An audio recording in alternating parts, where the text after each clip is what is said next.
What's up, everybody? Thralls Metal here once again. I'm the Croc Dank, and I am back with some more States of Metal. I am still just kind of blasting through a lot of these. I've been meaning to do them for a while, and got another good one for you here with the great state of Minnesota. I might have overused that accent on the Wisconsin one. I also screwed up and called that place the land of 10,000 lakes. This is that place. So I gotta go with something else kind of unique in terms of an accent, so I'm just gonna go with Jesse Ventura because he was the governor of Minnesota at one point. And after doing Predator and Running Man and Abraxas, if you've seen that movie, I got into politics. Sorry, I had to, but it's kind of a fun segue into what I actually know about Minnesota, which, first off, yeah, it is the land of 10,000 lakes. It's actually more than 10,000 apparently, because I've seen multiple numbers ranging from over 13,000 to 14,000 lakes in the state. It's probably more lakes than there are metal bands in the state, and it's more than enough to lose count of. It's so many lakes that I kind of wonder that, you know, after like a flood or something like that, they just make them go out there and count the deepest puddles, like, guess what? New lake. Anyway, it is also known as the Gopher State, the North Star State, and probably to like a lot of people that haven't been there before, it's probably also known as, isn't that pretty much Canada? The Mall of America is located in Minnesota, the largest mall, I believe, at least in the US, might be the largest mall in the world, I don't know. It's big enough that you can fit 32 Boeing 747s in it. Luckily they chose to fill it with stores and a fucking amusement park. They even have a roller coaster in there that famously killed some people. I don't know if it's still there, but yeah, a mall big enough to fit a roller coaster is already pretty goddamn big. Outside of metal, there's other notable music acts that have come out of Minnesota. Famous songwriter and awful singer Bob Dylan is from Minnesota. And one of my personal favorites, who's an awesome singer and an awesome songwriter, Prince. Prince is from Minnesota as well. The NBA team, the Lakers, were originally from Minnesota, and then they moved to LA, where there aren't any lakes. They kept the name for whatever reason, and then Minnesota has the Timberwolves, where at least there are a fair amount of wolves there. One of my favorite things that I found out about this state was that Mystery Science Theater 3000 premiered there in the 80s. It was a cable access show, and it became sort of, I don't know, like kind of cultural phenomena in terms of like going over bad movies. Honestly, that's how I watch bad movies now. If it's absolute dog shit, I am cracking jokes the entire time it's on because, I mean, well, if it's just me, it's still kind of weird. But if other people are with me and they're clearly going, yeah, this movie sucks, might as well make it enjoyable somehow. I've been watching that show since probably the 90s when it was aired on Comedy Central and I think the Sci-Fi Channel for a while. Both Joel and Mike were great hosts. I think they brought it back on Netflix, which I thought was pretty decent, but I don't know. I kind of like the old vibe of the show where it just was cheap and goofy. This state is also the home of some interesting inventions like Scotch tape, Post-it notes, rollerblades, and the bunt pan, which if you don't know, a bunt is a oddly shaped cake with a hole in the middle. It kind of looks like a blown out asshole. So Minnesota decided, hey, let's make a pan so you can make blown out asshole cake much easier to make. And of course, because it's a state, we have some weird laws. And one of the first ones I came across, and it just, I don't know, it feels odd, and well, it's a blue law, so of course they're all odd. No car sales on Sunday. Like, I get the whole no booze on Sunday thing for the blue laws and shit, but no car sales? Like, I don't get it. Like, well, is that a vice? Are cars a vice or something? Does God hate car dealerships? Or is that like a select group of people where like, no, they legit get like the day off so they can go to church? Anyone else, if you work at a gas station or a fucking mall or anything like that, nah, you gotta work. Another one that I came across was that there's a statute that mosquitoes are declared a public nuisance, which is kind of a no shit, but like, who's this law for? Like, you're not arresting mosquitoes, you're just swatting them. Like, there's really no reason to even like write that down. Like, most people are just gonna say, oh yeah, no, mosquitoes suck. Like, there's literally nothing I like about those creatures. Now this one I thought was fun, and it kind of makes me want to visit Minnesota on a Saturday night. Public intoxication is not a crime in Minnesota. I feel like in most states that's a crime, but Minnesota's like, nah, just let the drunk guy kind of wander, as long as he doesn't wander into a street or whip his dick out and piss or anything like that, I suppose it's fine. Most states are like super strict on that one. I just thought that was interesting. Like, nah, man, Minnesota just kind of just lets you party. And probably one of the most interesting ones, at least the one that I thought was probably one of the funniest, is that in the town of Brainerd, men must grow a beard. Now, I, of course, would be welcome in Brainerd, I'm sure. Though I don't know if Jammin' John would be welcome amongst the populace. He would probably feel very out of place with his puberty did me dirty facial hair. But anyway, Minnesota's got some pretty interesting metal bands, and this one's kind of an all over the place mix. Like, we got a lot of different styles in here. There really wasn't one particular style that I could center in on this one, so I kind of just went across the board, and there's some pretty cool stuff here. And I'm gonna kick this one off with a newer band, Nothingness. This is their second album, Supraliminal. This is a Minneapolis-based death metal act. This album was actually a year ender for me in 2023. I became familiar with this band actually courtesy of John. He brought them up consistently. He was like, dude, you have to check out this band. They are kind of wild. And after hearing their song Inviolate Viscera with its dense, nasty, sludgy riffs, blast beats, and grooves, and then what I can only call a skeleton dance transition, again like the old 1930s or 40s cartoon with the skeletons dancing. It kind of plays something very similar to that melody, and then there's even a rattle, and then it just goes right back into just some blistering death metal.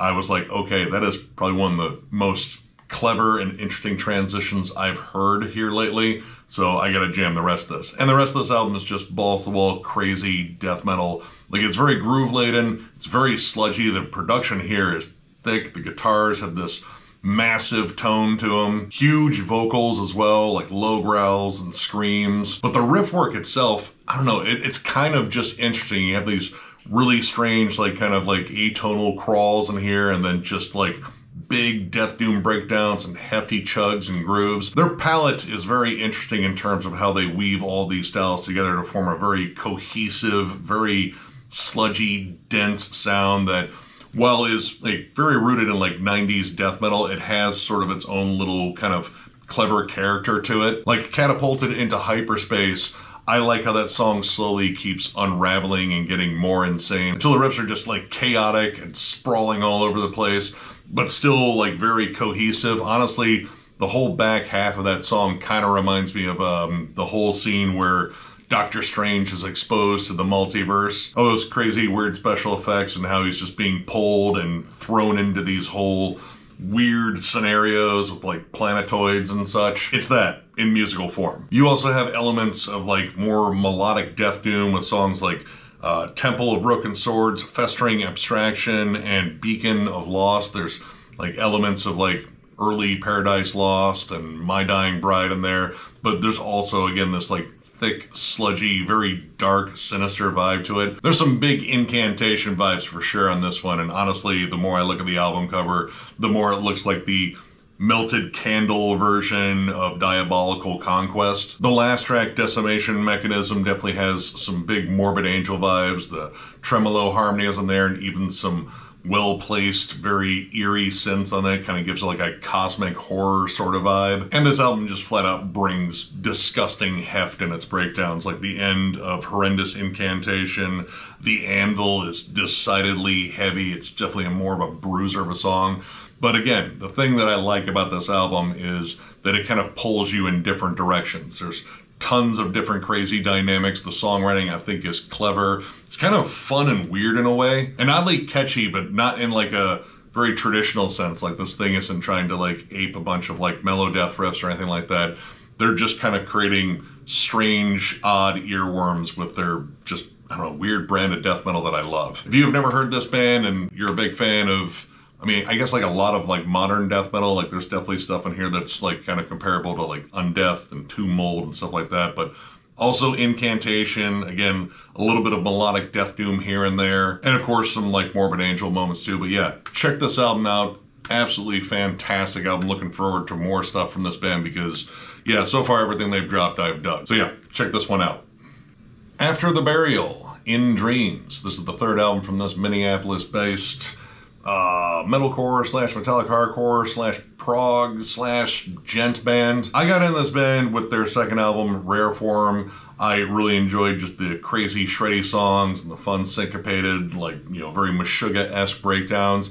And while I might kind of favor that one a little bit more than this one. I think this is the one where they really just kind of flat out found their sound, and this is essentially the template that they have kind of based every album afterwards on. And if you haven't jammed this band before, basically, if you like Chug, this album is where Chug lives. Probably somewhere in the Minneapolis skyline that is featured on the cover, just so they made sure everyone knew that they were from Minnesota. Now, I'm not like the biggest gent fan anymore. Often I kind of get tired of it unless it's like very specific bands. Like I still like Tesseract. Of course, I still love Meshuggah. And honestly, I still really dig this band overall. These guys do blend up that sound really well. Granted, yeah, there's tons of staccato riffs and syncopated breakdowns and the, off-time grooves and such that you expect from bands that worship at the altar of Meshuggah, but they do mix it up with really clever transitions, really solid lead work. The lead work on here is scorching. It's not on every song, but often you get like these big, shreddy, lavish solos that wouldn't sound out of place on a Megadeth album. And this band definitely kind of goes for a heavier sound in terms of like metallic hardcore. Like this doesn't really scream like the more melodic hardcore that you hear from like Killswitch Engage, As I Lay Dying, so on and so forth. They definitely kind of take a little bit more from older bands that definitely used a lot of syncopated riffs and those like alarm clock style kind of squeals. Like the opening track, My Frailty, lots of those alarm clock riffs in between like big, hefty, syncopated chugs. The vocals, for the most part, stay really harsh. You do have some cleaner moments that show up on, I think it's To Carry You Away and Pendulum. They're mostly just there to kind of like lift up the chorus a little bit, but for the most part, everything is shouts, screams, deep, almost kind of like deathcore growls. I like the fact that this definitely is more about like flexing like more muscular, heavy riffs and not so much about like, showing off a sing-songy chorus on every song. The big lurching riffs that are on Your Troubles Will Cease and Fortune Will Smile Upon You. Very positive title for a song that just sounds menacing and dark with the big sliding, lurching gent riffs on there. Like that's probably like the biggest Meshuggah worship song on here. It definitely feels like something that could have been on like Meshuggah's Chaos Sphere, except, a little bit more simplified, I would say. Sleeper brings in some thrashier sections. There's blast beats on it. It's a little bit more reminiscent of the first two albums. But I have to say, like the last track, Encased in Ice, might be one of the most fun ones. There's just something about that like just fun syncopated groove, like it's got a bit of a bounce to it. Again, while I'm not the biggest gent fan, there are some bands that do this style well, and I like, again, the fact that they blend in a lot of like just solid, more old school rooted metallic hardcore into the sound, and the results are heavy and fun. And again, while gent riffs are generally ones and zeros, like they're pretty much the binary code of, metal riffs, I would say, there's a lot of extra flashy playing on here to actually kind of like lift this up and give it some character. So yeah, if you're a big fan of Meshuggah, obviously, and I mean, I would say Periphery, but you don't want the Warped Tour vocals on it, check this album out. Check out some of their earlier stuff too. It's a little bit different. And honestly, check out the rest of their stuff. They're pretty damn consistent, but yeah, check them out. Begravement, Horrific Illusions Beckon. This is the debut full length from the St. Paul Death Thrash Act. I actually got this in the Metalhead box forever ago. And honestly, I think it's one of the coolest albums I've got in the Metalhead box over the years. This band is young, vicious, and ready to just like riff your face off. This album was close to making my year-end list in 2023. It is vicious and is a non-stop barrage of just killer riffs and harmonies, great switch-offs between like flat-out death metal brutality and just thrash metal aggression. Crazy drum work, tons of riff changes, lots of like alternating vocals going between just like, again, like thrash metal, aggressive barks, and just more death metal oriented, ghastly vocals. And the songs for the most part are longer, so there's a lot of room for all of these clever transitions and time for them to really hang on to these clever riffs, because believe me, you're gonna want these riffs to stick around a bit because they are just catchier than hell. Valley of Everlasting Darkness in particular is probably one of my favorite tracks. Again, the alternating between death metal and thrash metal. There's some flat out vicious thrash metal sections on there that are just energetic, bombastic, again, loaded with just killer guitar work across the board. I know I'm like repeating that a lot, but believe me, it bears repeating. Their thrashier side in particular is awesome. Everything is just explosive as hell. Anaphylaxis in particular, I absolutely love the frequent machine gun riffs on there. The same thing with Desecration of the Meek too, which is just an absolutely explosive song. But again, even with the constant shifting and constant riff changes, it has this maintained momentum. Like they never like lose the like energy of the song. Like none of them kind of like go off the rails or feel like they're doing too much. I will say that maybe the album is a little bit long, but it's packed with stuff I like, so honestly, I'm really not complaining that much there. The production here is very organic. It sounds very natural. It almost kind of sounds like exactly what you would get live, and believe me, I really want to see this band live. And there's some interesting twists and turns on here that I wasn't necessarily expecting. Like death thrash, I generally expect them to, you know, kind of like embody both styles, and generally when it comes down to the death metal side, it's a little bit more like old school. But some of this on here is actually a little bit proggy, like intergalactic espionage. There's some synths and strings on there, and honestly, the way it comes together, it almost feels like a nod to like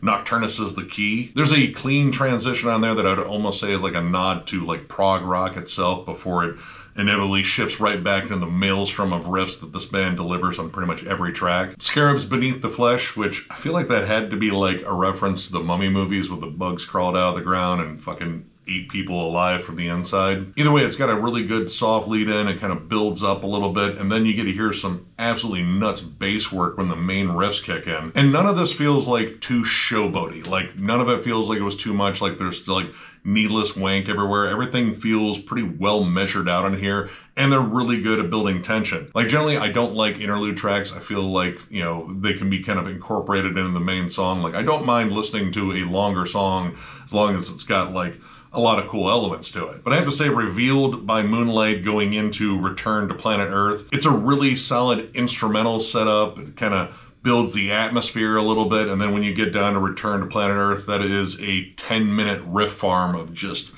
awesome leads, crazy transitions, just brilliant songwriting. And again, this band is young. Like, I want to say they have members in their teens. They might have some in their very early 20s, but kind of in that same age range as Barn, and much like Barn, they don't sound young. This is very well written, a lot of attention to detail in here. This sounds like it was composed by like veterans in the scene, rather than a young band still trying to figure out their sound. If you're a big fan of death, God, I would even throw in Atheist in here too, but also bands like Solstice, like the death thrash band.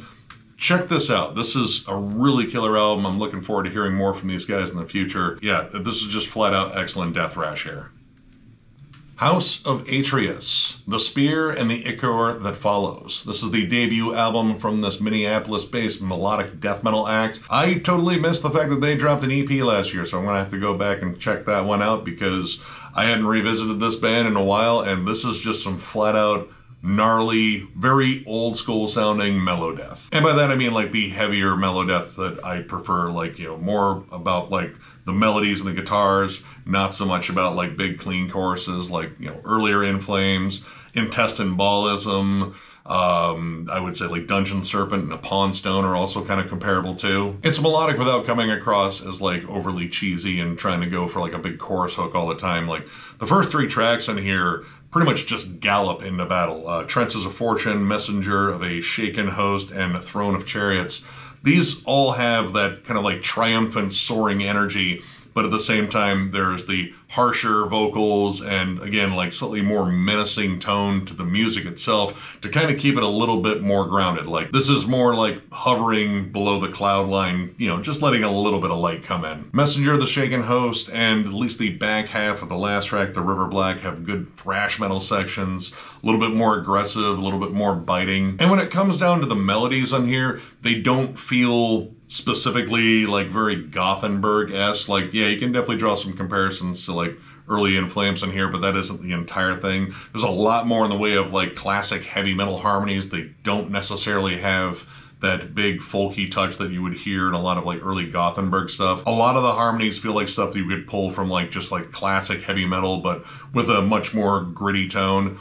And yeah, like the production here, I think isn't necessarily the best. While I like the very heavy guitars on here, I do think the drums can come up a little bit. Sometimes they kind of get drowned out by the, you know, arguably overpowered guitars. But I suppose when you could argue that the strength of this album are its riffs, maybe the guitars deserve to be overpowered. There's a lot of really clever riff changes. Again, the River Black, I think, is a big standout. While it definitely has like thrashier parts and like solid melodeath as kind of its backbone, there's also like a good black metal section on there. You get some colder tremolos, even the vocals shift from like a kind of a mid-range roar to more of a like a blackened scream. And when this band gets epic, dude, the melodies really shine. Veil in Dignities of Wrath. The main riff, that opening riff that just kicks off the song, is probably one of the most epic sounding riffs in this entire album. There's some interesting atmospheric choices too, like Heir to the Crown of Sodom has a very Shakespearean end. Like there's definitely like, I don't know, like a spoken word or at least like an excerpt from a movie, and it definitely feels very Shakespearean. I couldn't place which play it was, but it is kind of interesting. There's also like some brighter, more strummed melodies on there that kind of, you know, let some rays of sunshine in there just a bit. But overall, I think this is an awesome album, and I really need to get caught up on this band's work. This is the kind of melodeath that I generally gravitate to. I like that more old school melodeath sound where it's more about like the intricacies and the melodies and the guitars and such, rather than about like a lot of clean singing. I don't mind that stuff, but this is the stuff I gravitate to more often. If you're a big fan, again, of, you know, Early in Flames is definitely part of it, but I would say Dungeon Serpent and Upon Stone in particular are good comparisons, and maybe a little bit of this next one coming up. But yeah, check this album out. Absolutely awesome stuff. Majesties, Vast Reaches Unclaimed. This is the debut album from this Minneapolis-based melodic death metal act. Features Tanner Anderson, who is the newest member of Crypt Sermon. He's also a member of Obsequiae, which was a band that I thought about including on here, but honestly I don't have any of their stuff, and I really need to like sit back and listen to some of their stuff to really kind of talk about them. But I definitely want to go over this one because we reviewed it, and baseline, this is like a love letter to Gothenburg. Everything about this album reeks of Gothenburg melodic death metal, right down to the production. Honestly, you could have put this on with me not knowing who it was, and I would have assumed that it was a Gothenburg band, or that In Flames' Jester Race just sounded a little bit different all of a sudden. It captures the vibe so well that you could almost call this a tribute album, though I wouldn't. It's definitely their original material, and while it is very focused on one particular style of melodic death metal, my God, does this band do it well. Early in Flames, early Dark Tranquility, early At the Gates, it's all here. The lush harmonies that are all over here with that kind of folky tinge, these good mid-tempo kind of heavy metal gallops, and, you know, more like heavy death metal sections. And importantly for me in terms of the style, all the vocals remain harsh, which I like because that really kind of gives it more of that death metal aspect, and then it kind of lets the music, you know, really kind of like take on all the melodic aspects. And my God, like, this band knows how to write these melodies so damn well. Songs like Temporal Anchor, The World Unseen, they gallop into battle, they sound triumphant, they sound invigorated, they sound classic. Just flat out anthems that, again, like flat out balance that, you know, love of guitar harmonies and harmonized riffs and very anguished, desperate vocals. Like, this is the kind of death metal where nothing feels explicitly evil, but everything does feel kind of like it's a fight between the dark and the light. A lot of this kind of stays in this sort of like mid-tempo to up-tempo gallop, though there are some faster sections like City of the Nine Gates and Journey's End, the last two tracks, which I think are huge standouts. You even get some blast beat moments on there. They're a little bit more up-tempo, a little bit more invigorated and kind of aggressive too. But I also like the additional flair of like some synths every now and then, which Tanner does synths for Crypt Sermon right now, and he adds so much to their sound. That last album, yeah, no, I've already talked about it enough. But the synths on Temporal Anchor add like some more like moody textures to it, and there's some cool acoustic passages that show up on here too. Journey's End, I think, has some really beautiful ones, but the ones on Our Gracious Captors, those are absolutely beautiful, and I like how they kind of work their way back into the, again, just frequent harmonized riffs and guitar harmonies. Now, in our review of it, I did say that I do think that the harmonies might be a little too prevalent. Like, you know, I went back and listened to Jester Race after listening to this, actually both times I've gone over it. And what I like about Jester Race is there is a little bit more space for just flat out riffs to breathe. A lot of this is really just hammering on these harmonies, which I love them. They're great. but you could argue there might be too many of them, and that can kind of make some of this run together. But at the same time, as a full listen, there really isn't anything I don't like on here. And part of that might have something to do with nostalgia, because In Flames was a huge band for me getting into melodic death metal, and I can go back and listen to early In Flames and not regret it, which is something I can't say about current In Flames. So even the minor negatives that I have on here don't really hurt this album much. This is such an enjoyable listen, and I would love to hear more melodic death metal like this kind of come up again. Hell, I would love to hear some of the old guard kind of do this stuff again, but I don't think that's going to happen. Either way, if you're a big fan of just old school Gothenburg, melodic death metal, and again, bands like Upon Stone and Dungeon Serpent and stuff like that, check this album out. Absolutely killer stuff, and I'm hoping they do some more in the future, because I definitely have room in my collection for more stuff by this band. American Head Charge, The Feeding. This is the third album, I guess technically, because I think there's like an EP they're counting as a full length. Either way, this is their third full length album, Minneapolis-based industrial metal / alt metal band. I became a big fan of this band when I saw them at Ozfest 2001. Huge fan of their debut album, War of Art, which I thought about bringing up, but I already brought it up in an underrated album segment a while ago.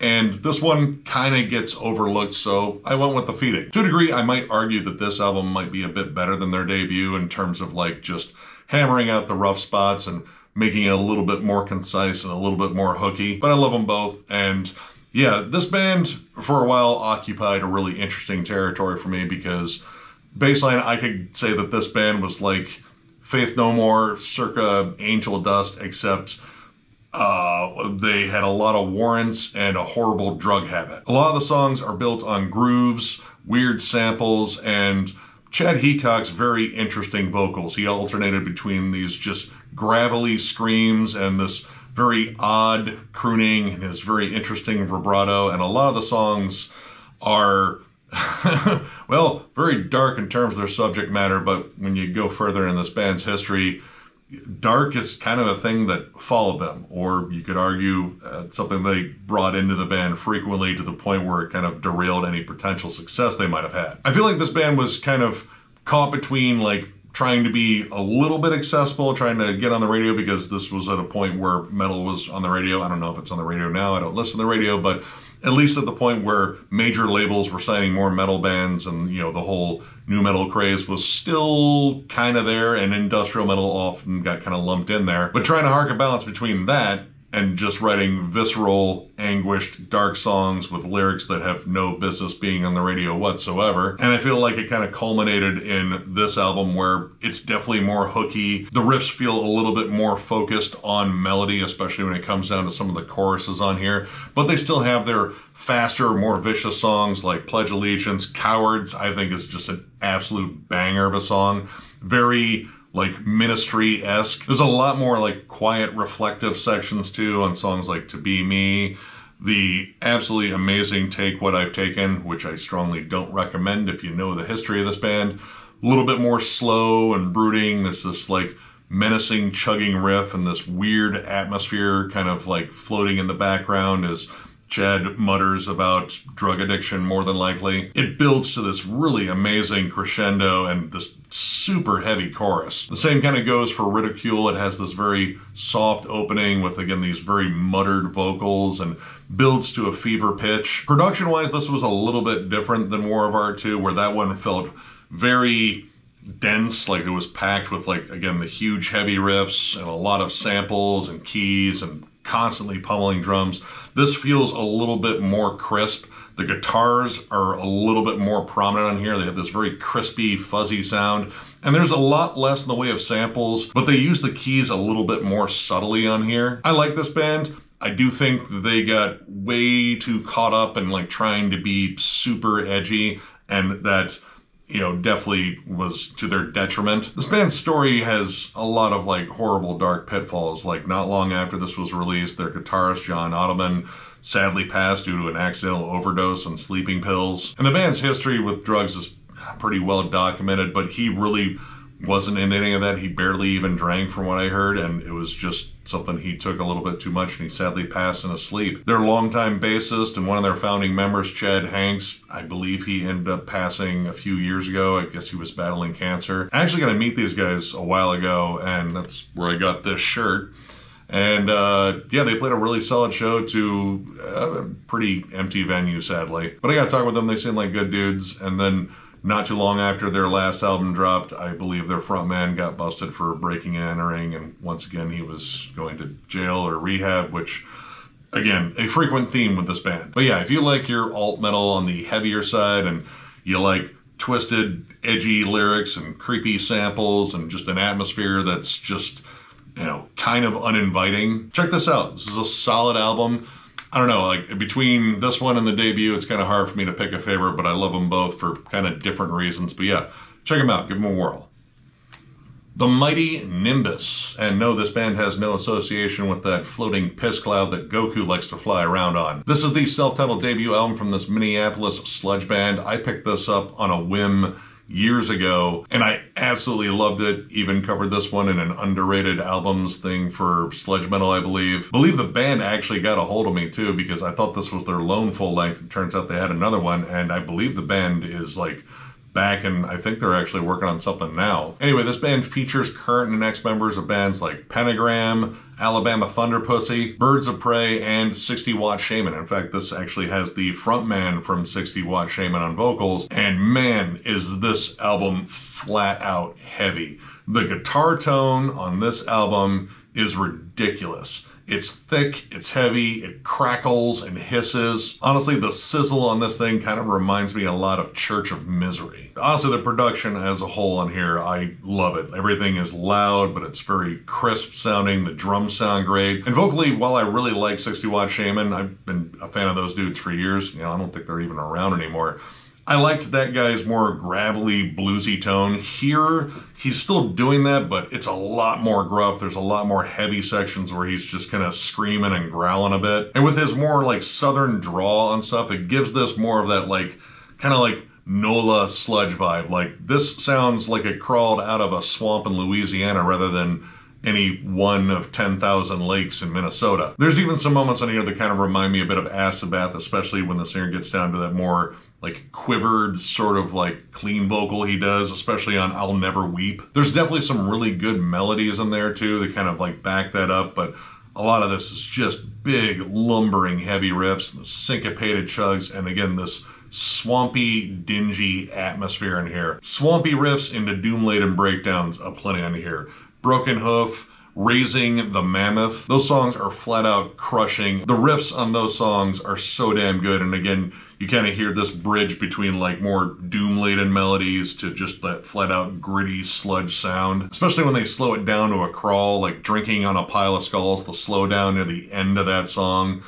Ugh, like it's just like an instant stank face sort of riff moment. Same thing with Impose My Will. Impose My Will is just lumbering, slow, menacing. They kind of let that tone drone a bit, and it just fills out this atmosphere with this deep-fried, sizzly, gross sound. The closing original tracks on here too, Sacrament of the Sick and Eclipse, are particularly heavy. A little bit harsher on the vocals too, like most of them are more screamed on there, and they're just kind of extra snarly. They kind of make the song sound a little bit more menacing and brutal and mash that up with just the flat out disgusting riffs on there. They even pepper in a St. Vitus cover of Born Too Late, which I think is good. I thought it was an odd choice to actually have like more harsh vocals on that rather than like, you know, some cleaner singing. But all in all, I thought it was good. And yeah, this album just flat out crushes. It is heavier than hell, and again, like this, I think is on par with a lot of just like killer sludge metal that has come out of NOLA over the years. If you're a big fan of Acid Bath, I mean, Alabama Thunder Pussy is pretty damn comparable too. And definitely Church of Misery. I got huge Church of Misery vibes in here. Check this album out, absolutely killer. Void Rot, Descending Pillars. This is the first full length from this Minneapolis Death Doom act. We actually reviewed this one when it dropped. I was a big fan of their split with Atavisma a few years ago. And this is some very dark, very atmospheric, and oddly very lush Death Doom. You can definitely draw a lot of comparisons with, I would say, like Spectral Voice, Mortiferum, Crypts with a K over in Finland, Fossilization. This band's sound is just built on very dense, kind of like claustrophobic, suffocating, layered guitars that drone on tremolos, lots of dissonant atmosphere, cavernous vocals. If it wasn't such a slow-paced album, you could just flat out call this cavernous death metal or dissonant death metal. It definitely has tropes of both. Dense is definitely a way I would describe this because of just how like layered and atmospheric and how like reverb soaked all this is, but at the same time it's dense like a dense fog, like you can still sort of pass through it. Songs like Upheaval, there are long sections of these droning tremolo riffs that almost kind of had this like sort of static hiss to the background. The production here I think is really solid for what they were going for because it kind of has like that dense sort of like miasma sort of feel where everything is sort of like just moving around like, I don't know, like a pyroclastic flow from a volcano. God, where the fuck did I pull that from? The frequent droning tremolos are broken up by like, you know, big single chords and dissonant melodies on top of the riffs. The title track on here is excellent about that. They are pretty good about breaking up the rhythms a bit. You get some pockets where it picks up the pace. You'll get like a double time groove or some blast beats every now and then. A lot of the riff structure is very similar, to the point where I feel like it's less about the riffs and more about like the atmosphere that they sort of generate, especially when they're like really droning on like some open chords and such. Delusions of Flesh does kind of open it up a little bit. There's some like, you know, different, more like kind of straight up death metal riffs on there. They're a little bit more intricate, but for the most part, this is about like that huge, just disgusting atmosphere that the sound generates. It is to the point where some of the songs do run together. Like this is 7 tracks in here, but honestly at points I would say like it feels like this is like 3 really long tracks. You don't get any like solos or anything. There are like atmospheric leads to kind of open it up a little bit, but the album is very like singular in purpose. It maintains this foggy, dense, very sinister energy all throughout. And surprisingly, this isn't a very long album. I think it's only like 37 minutes, so it doesn't feel as though it overstays its welcome very much. I haven't really been back to this one in a number of years. Like when we reviewed it, I thought it was good, though it wasn't what I was kind of expecting because I really liked the material on the split with Atavisma quite a bit more. But this was still really solid. If you were a big fan, again, of Spectral Voice, Mortiferum, those two in particular, if you just like your Death Doom, very cavernous and atmospheric and, I don't know, just kind of sinister and evil sounding, check this album out, check out the rest of their stuff. I believe they're working on something new, either that or there's probably some other stuff that I've missed by them that I need to get caught up on. But yeah, if you're a big Death Doom fan, I recommend it.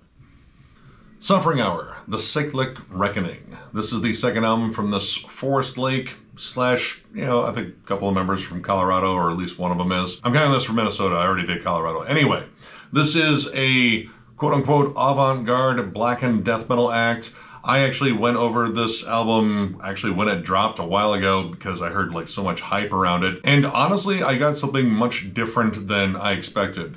First off, like in terms of it being avant-garde, I will definitely say it's dissonant. It's very atmospheric, but when I think of avant-garde, I think of stuff that is like very non-conventional and stuff that is generally outside of like the more contemporary song structure. And while the song structures in here are very lavish, lots of different movements, it really still feels very centered on black metal and death metal. I think it leans a little bit more towards black metal overall in terms of the very cold, icy, very just dismal atmosphere in here, but there are moments where it definitely has like death metal riffs that show up. The atmosphere, honestly, I feel like it kind of encapsulates like a Minnesota winter, which, you know, kind of like Ohio, it's probably like 7 months out of the year, but kind of like all encompassing. Like you have like the very icy, frosty, cold moments in here, and then you have this very damp sort of like, you know, the snow is melting, it gets really foggy at night sort of vibe,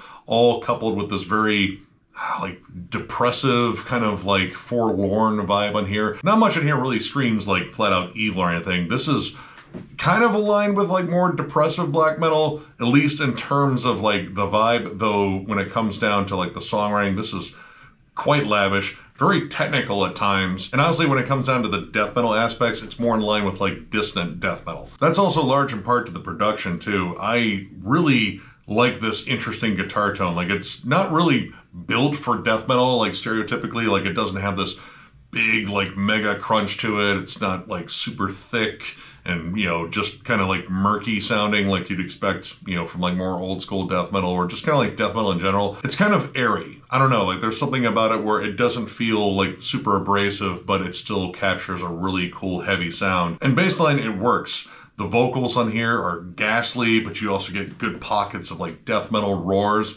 But the main thing I love in here is the songwriting. The songwriting in here is very intricate. Lots of cool movements, big dynamics, transcending antecedent visions. Not sure if I said that second word right.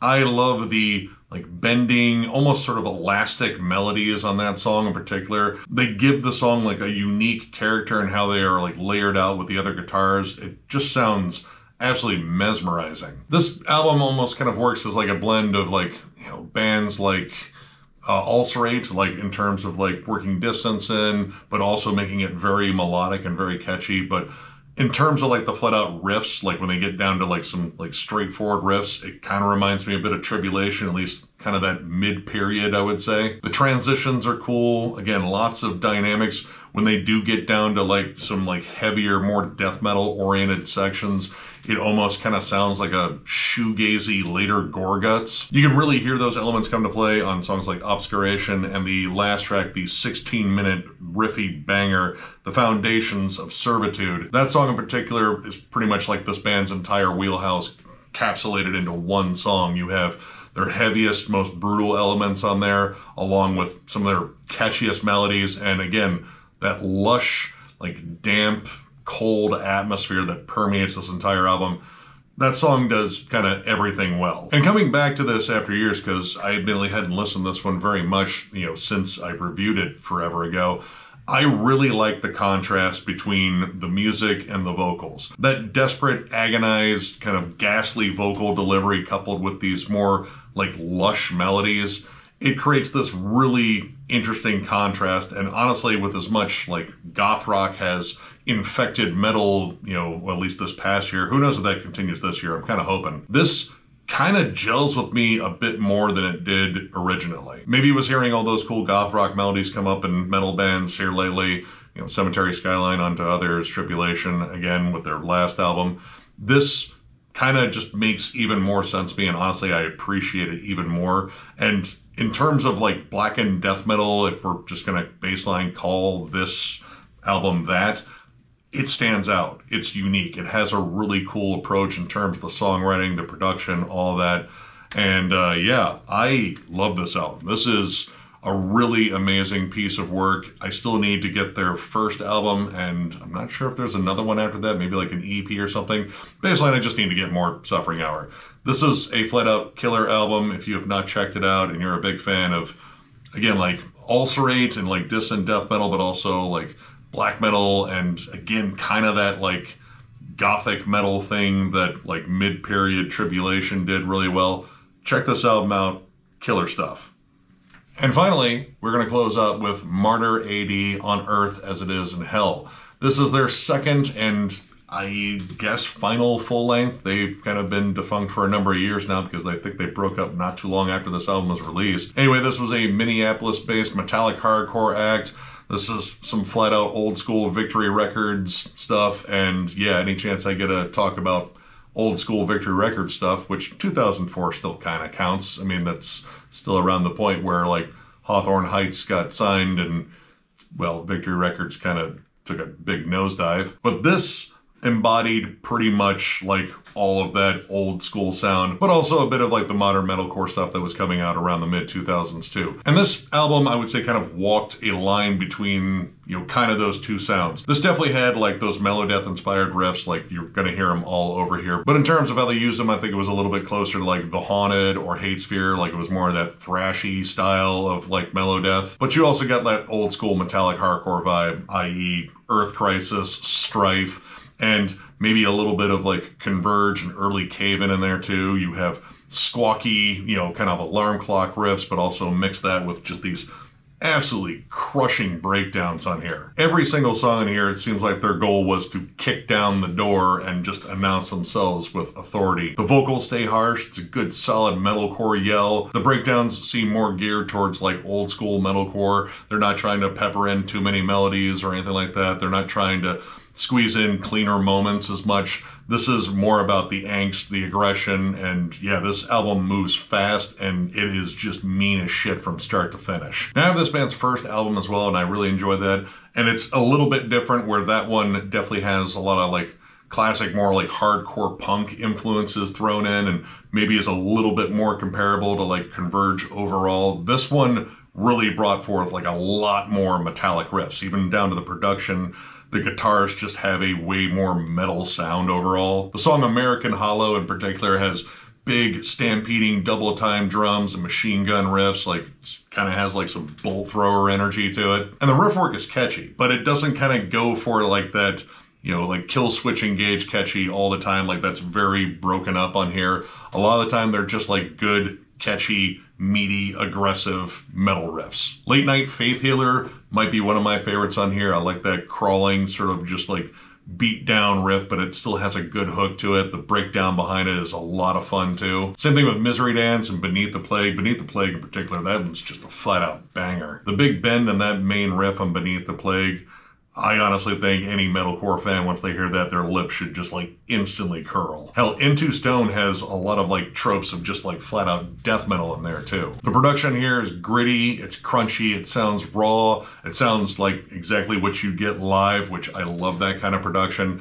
Baseline, like, this is like the kind of metallic hardcore that I will always come back to and really has just aged like a fine wine for me. This reminds me again of that time where I was really getting into metallic hardcore in the 90s with like all that cool Victory Records shit. But also when I was getting into like the whole like melodic metalcore scene with bands like Unearth too. This kind of runs like an Unearth album, except with like, you know, kind of more of the epic kind of Iron Maiden harmonies, a little bit more stripped out. Honestly, it's kind of close to Unearth's first album, though honestly, I kind of prefer this one a bit more than that one. Anyway, this album is a flat out banger, and again, this band only has 2 albums. I think they've reunited for, you know, hardcore shows and like festivals before in the past, but I don't think this band is like flat out around anymore. Who knows, they might resurface. Tons of bands resurface and try to put out comeback albums. I would totally welcome one from this band. But yeah, if you love stuff like Earth Crisis, again, like The Haunted, early Unearth, Converge, early Cave-In, stuff like that, check this album out. Legit gem in terms of like just old school metallic hardcore right here.